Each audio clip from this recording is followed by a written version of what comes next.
Good morning, dear students. So, here we are going to start with a new chapter, that is dissolution of partnership firm. This is the last chapter of your partnership accounting, that is the book volume 1. Before starting with the further topics, let us discuss the meaning of the word dissolution. So, dissolution literally means to dissolve or to come to an end.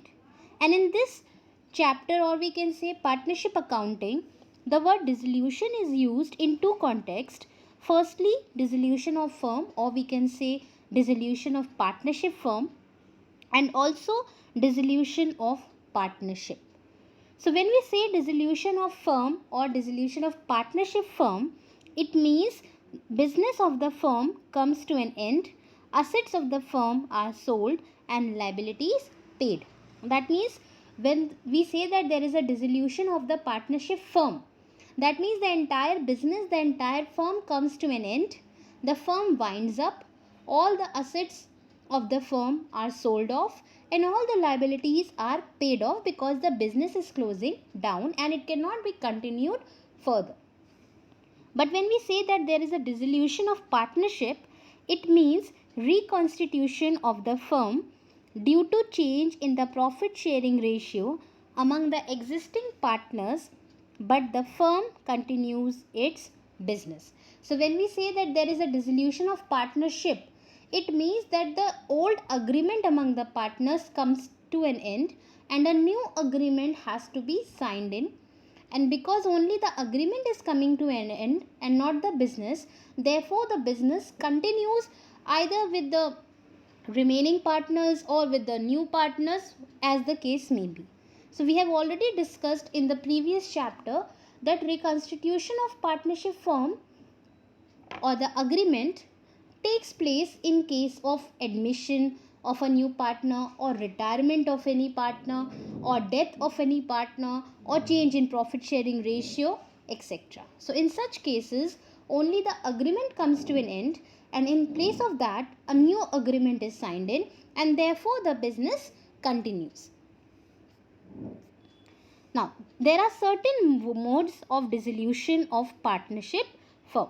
That means, what are the modes or what are the ways or what are the conditions when a firm comes to an end? So, the A point is without the intervention of the court. That means, case number 1 or case number A is that when the court doesn't orders or instruct that the firm should wind up, but due to some other reason, some other causes, without the intervention of the court, the firm comes to an end. So there can be the first point by mutual agreement as per section 40. A partnership firm may be dissolved when all the partners agree for its dissolution. Since a partnership firm is set up by an agreement, it can be dissolved by an agreement. So the first point that a dissolution of firm can take place is that whenever all the partners decide that they want to end up the firm, because it is all based on an agreement, so mutually they can decide to end the agreement and thereby they can end the firm. Second point is compulsory dissolution as per section 41. Obviously these sections are according to the Indian Partnership Act of 1932. So, a firm is compulsorily dissolved in the following cases. Means these are the cases when the firm, whether the partners want or not, but the firm has to dissolve. So, the first compulsory situation is when all or all but one, that means except one, rest of the partners of the firm becomes insolvent or bankrupt. That means they are not in the position to pay off their debts. So, when all the partners of the firm or all the partners except for any one partner becomes insolvent or bankrupt, so the firm calls for a compulsory dissolution.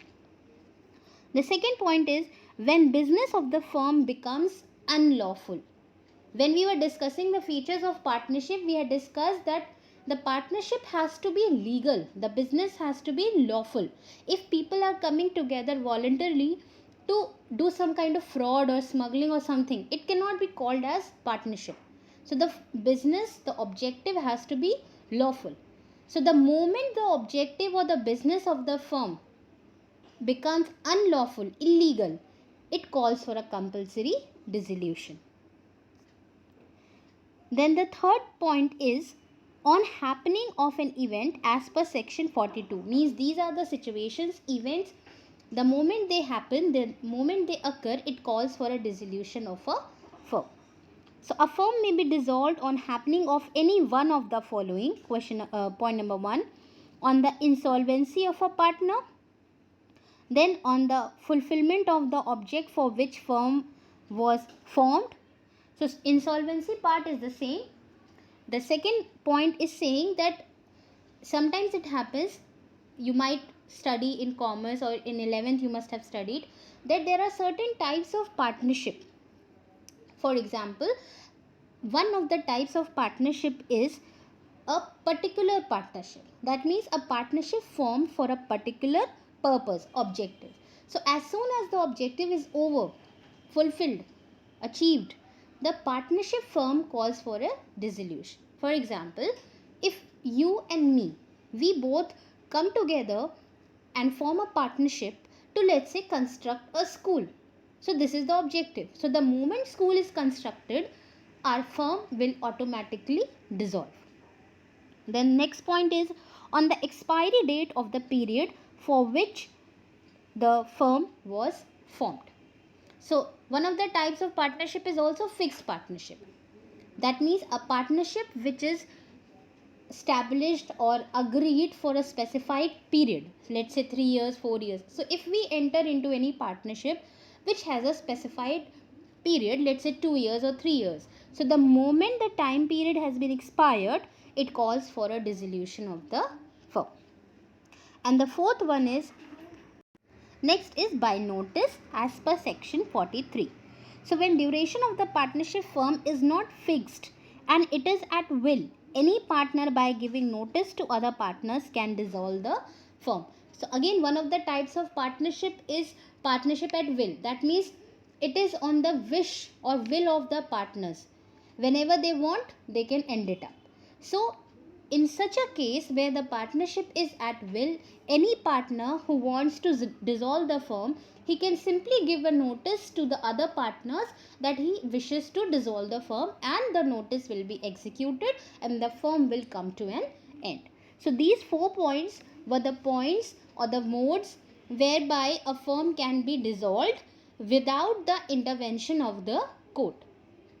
By mutual agreement, by notice, by or on happening of an event, or compulsory dissolution. Now the B part is by order of the court. That means when the court orders a partnership firm that it needs to be shut down, dissolved. This is as per section 44. The court may, on an application by a partner, order the dissolution of the partnership firm under the following circumstances. Number 1, when a partner has become of unsound mind.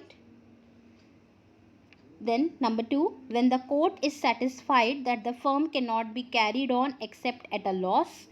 And thirdly, when the court is satisfied that the dissolution is just and equitable due to some other reason. So these are the points when the court orders itself that the firm should be closed. It can be on the request of a partner or anything, any other reason. It may be because the partners or a partner has become of unsound mind, that means he is incapable, incompetent to be a partner of the firm, or the court thinks or interprets that the firm will not be able to fetch more profits. If it continues, it will be incurring losses only. And thirdly, when the court believes or is satisfied that it is fair enough to order for dissolution of the firm for any specific reason. So these are the points when the court orders for the dissolution of the firm. Now there is a distinction between dissolution of partnership and dissolution of partnership firm. This is a very important point which is mostly asked in your question paper. So there are 4 differences given here. As you can see, there are 3 columns. The first one is for basis of distinction. Second one is dissolution of partnership. And third is dissolution of firm or partnership firm. So the first basis of difference is meaning. So dissolution of partnership refers to a change in the existing agreement between the partners. Only a new agreement is signed in. And in case of dissolution of firm, it refers to the dissolution of partnership between all the partners of the firm. That means the entire business comes to an end. The second difference is books of accounts. So in case of dissolution of partnership, books of accounts may not be closed because the firm continues its business. But in case of dissolution of firm, books of accounts have to be closed because the business is shutting down. The third difference is nature. Dissolution of partnership is voluntary in nature. That means it is not compulsory to enter into a new agreement. It depends on the will of the partners. But in case of dissolution of firm, it may be both voluntary or compulsory, that we have already studied, that there are certain modes without the intervention of the court, and it depends on the mutual agreement, etc., notice, etc. But it may be compulsory also when the business has become unlawful, etc. And then the fourth point is continuation of the business. Very easy point. In case of dissolution of partnership, the firm continues its business because only the agreement comes to an end and a new agreement is signed in. But in case of dissolution of firm, the firm doesn't continue its business because the entire business winds up. So these are the differences between dissolution of partnership and dissolution of partnership firm. Now let us understand how the accounts, assets, liabilities, partners capital account, loan account, cash account, bank account, etc., how the accounts are settled on dissolution of firm. And so here we are going to start with settlement of accounts on dissolution under section 48. Sometimes the question asks you how the assets are settled at the time of dissolution of the firm, or sometimes the questions are indirectly asked. For example, they may ask you explain or state the provisions for settlement of assets as per section 48. So it is understood that it is asking in context of dissolution of firm. So section 48 of the Indian Partnership Act 1932 deals with the settlement of accounts at the time of dissolution of firm. It is discussed below. The first settlement is regarding the treatment of losses.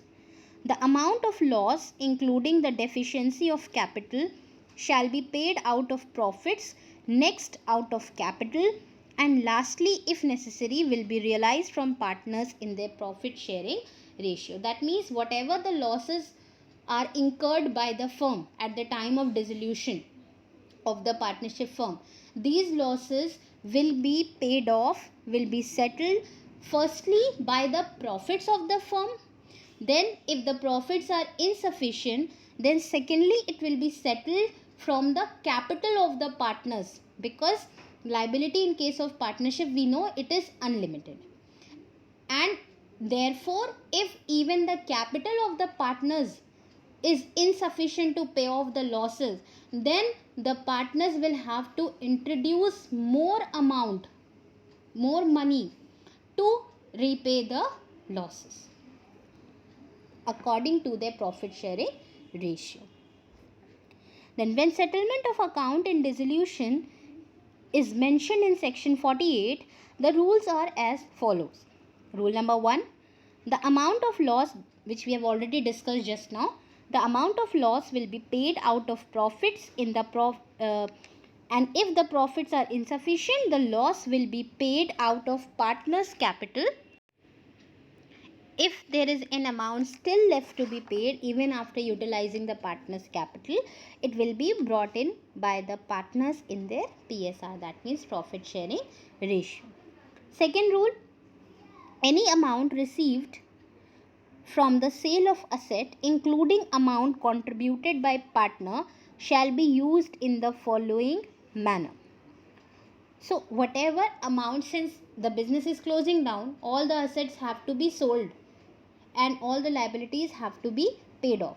So by selling all the assets, whatever the amount has been realized, along with the capital contributed by the partners. So all these amount, all the receipts, in simple words we can say, all the money with the firm is utilized in the following manner.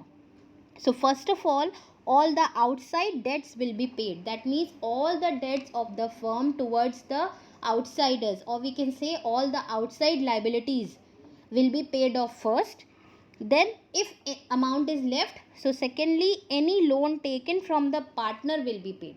So after paying off all the outside liabilities, if the money is left with the firm, the second priority will be given to the loan taken by the firm from the partner. That means partner's loan will be settled.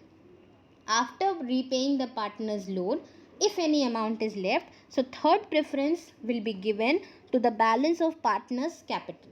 That means whatever the balance is due towards the partners, that will be paid off. And if even after paying the outside liabilities, the partner's loan and the partner's capital, still if there is some amount left, then that amount remaining will be divided among the partners as a part of surplus in the profit sharing ratio. So this is the sequence which needs to be followed while utilizing the money realized from assets and partners capital. Then application of assets. So again it is somewhat similar to what we have just now done. Amount realized from the sale of assets of the firm shall be applied in the following ways.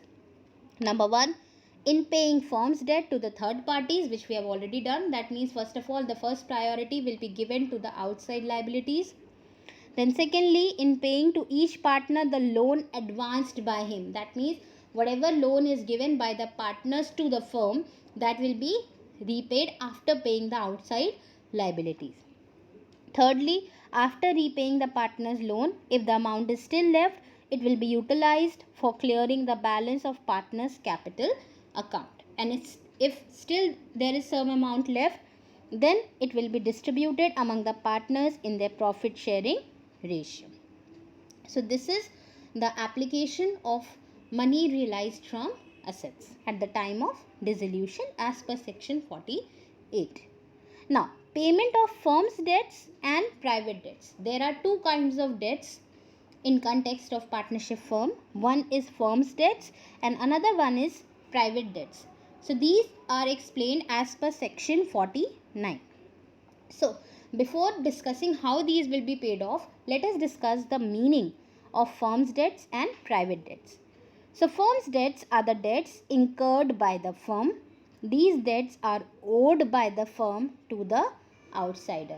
That means firm's debts are the debts taken by the firm from the third parties. So it is the amount owed by the firm to the third parties or the outsiders. Whereas private debts are incurred by the partners under their individual capacity. These debts are owed privately by the partners. So these are the private debts, are the debts or the loan taken by the private or the partners individually. Now, rules regarding payment of such debts. The amount of assets realized by the firm is firstly used in payment of firm's debts. If there is any surplus amount, it will be distributed among the partners. So the amount of assets which will be realized by the firm, because it is the firm sells the assets and the assets are obviously of the firm. So whatever money is realized from the sale of such asset, it will be utilized for paying off the firm's debt, and if there is any amount still left, it will be distributed among the partners.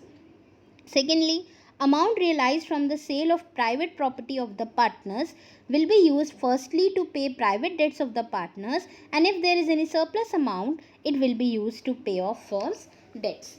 So the first point says that whatever assets of the firm are sold off and whatever the amount is realized, it will be firstly utilized to settle the firm's debts. And if any amount is still left, it will be distributed among the partners as a surplus in the profit sharing ratio. And the second rule or the second point says that if there are any personal assets of the partners in the firm, if they have brought in any personal property of theirs, then, and if those property or if those personal assets are sold off, so whatever amount will be realized from that private asset, the money will be first utilized to settle the private debts of the individual partners, and if any amount will be left from that, then that amount will be utilized for settling the debts of the firm. Then firm's assets are first utilized for settlement of firm's debt, and surplus is used towards payment of partner's private debt to the extent of his share in the profits of the firm. That means the point which we have discussed, that after settling the firm's debt, from the amount realized from firm's asset, it will be distributed among the partners in the profit sharing ratio, and that amount the partners can use in settling their private debts, or it can directly be used to settle their private debts from the firm. And second point, private debts of the partners are first paid out of private property of the partners, and the surplus, if any, is used to pay off the firm's debt, the point which we have discussed. Then difference between firm's debts and private debts. So there are three columns. The first column is for basis of distinction, second column is for firm's debt, and third column is for private debts. So the first point or basis of difference or distinction is meaning. So firm's debt refers to the debts payable by the firm to the outsiders, and private debt refers to the debts available by a partner in his personal capacity, as we have discussed. Second basis of difference is application of firm's property. That means how firm's property is to be utilized in case of firm's debt and in case of private debt. So in case of firm's debt, firm's property is applied first towards payment of firm's debt, and in case of private debts, concerned partner's share in excess of firm's property over firm's debt can be applied towards payment of his private debts. That means in case of private debts, after settling off the firm's debt from the firm's property, if any surplus amount is left, that will be utilized to settle the private debt out of firm's property. And the third basis of difference is who is liable to pay off the debt. So in case of firm's debt, all partners are liable jointly and severally. That means all the partners are responsible for paying off the firm's debts. But in case of private debts, only the concerned partner is liable personally. That means because it is the individual debts of the partner, so whosoever the individual partner is concerned, he will be liable and responsible for paying off the private debt. So these are the differences between firm's debt and private debt. Then accounting treatment on dissolution of firm. So basically this involves that what are the accounts that are needed to be prepared at the time of dissolution of a partnership firm. So when a firm is dissolved, assets are realized, that means assets are sold, liabilities are paid, and the balance, if any, that means after selling the asset, the money will be utilized to pay off the liabilities, and if any balance is left, is distributed among the partners. In case of deficiency, it is borne by the partners. That means if the firm's money or the amount realized from the asset falls insufficient for meeting the losses and expenses and liabilities of the firm, so the deficient amount will be borne by the partners. That means it will be contributed by the partners as per their profit sharing ratio. So at the time of dissolution of firm, various accounts are opened in the following order. That means this is the sequence which needs to be followed for preparing the respective accounts. So first of all, realization account will be prepared. Second of all, partners loan account will be prepared. Third, again partners loan account. That means basically it is one is for how the loan given by the partner is treated and how the loan taken by the partner is treated. So you can prepare a combined account for both. The treatment is a little bit different, but you can prepare a combined account for that. Then next you prepare partner's capital account, and lastly you prepare bank or cash account. So since the business is coming to an end, so there is no use of preparing a balance sheet, because already it will be blank only, because all the assets will be sold off and all the liabilities will be paid off. So these are basically, we can say, 4 accounts mainly, because partners loan we'll prepare once. So realization account needs to be prepared first, then secondly partners loan account, then partners capital account, and lastly we prepare bank or cash account, any one out of it. So all these accounts, the methodology, the format, everything we will discuss in detail in the upcoming videos, children. So I hope the topics discussed so far in this part is clear to you. So this is the assignment based on this first part of video. You have to answer the following questions in your register. Question number 1, give the meaning of dissolution of partnership and dissolution of partnership firm. So dissolution of partnership means when there is a reconstitution of partnership, the old partnership agreement comes to an end and a new partnership agreement is signed in, as in case of admission of a partner, retirement of a partner, death of a partner, or change in profit sharing ratio. And dissolution of partnership firm means the end of the partnership firm, the entire business comes to an end. Then question number 2, state various modes of dissolution of a partnership firm. So in this you just have to state that there are two modes of dissolution of partnership firm. First one is without the intervention of the court, and second one is with the intervention of the court. And when it is without the intervention of the court, it can be by mutual agreement, by giving a notice, then compulsory dissolution, etc. Then question number 4, state the provisions of section 48 regarding treatment of losses, application of money realized from sale of assets. So the provision of section 48 regarding treatment of losses is that first of all the amount realized from assets and money contributed by the partners will be firstly utilized to pay off the losses of the firm. Then if any amount is still left, it will be utilized for settling the capital of the partners, and if any amount is still left after settling the capital of the partner, it will be distributed among the partners as a surplus in the profit sharing ratio. Then in case of application of money realized from sale of asset, again section 48 states that the money realized from sale of assets will be first of all utilized to pay off the outside liabilities of the firm. If any amount is left, so secondly it will be utilized to pay off the loan advanced by the partners. If any amount is still left, it will be utilized in the third place to settle the capital of the partners, and if still any amount is left, then it will be distributed among the partners as a surplus in their profit sharing ratio. Then question number 5, give the meaning of firm's debts and private debts. So firm debts are the debts owed by the firm towards the third parties, and private debts are the debts owed by individual partners towards any third parties. Then question number 6, state the rules regarding the payment of firm's debts and private debts.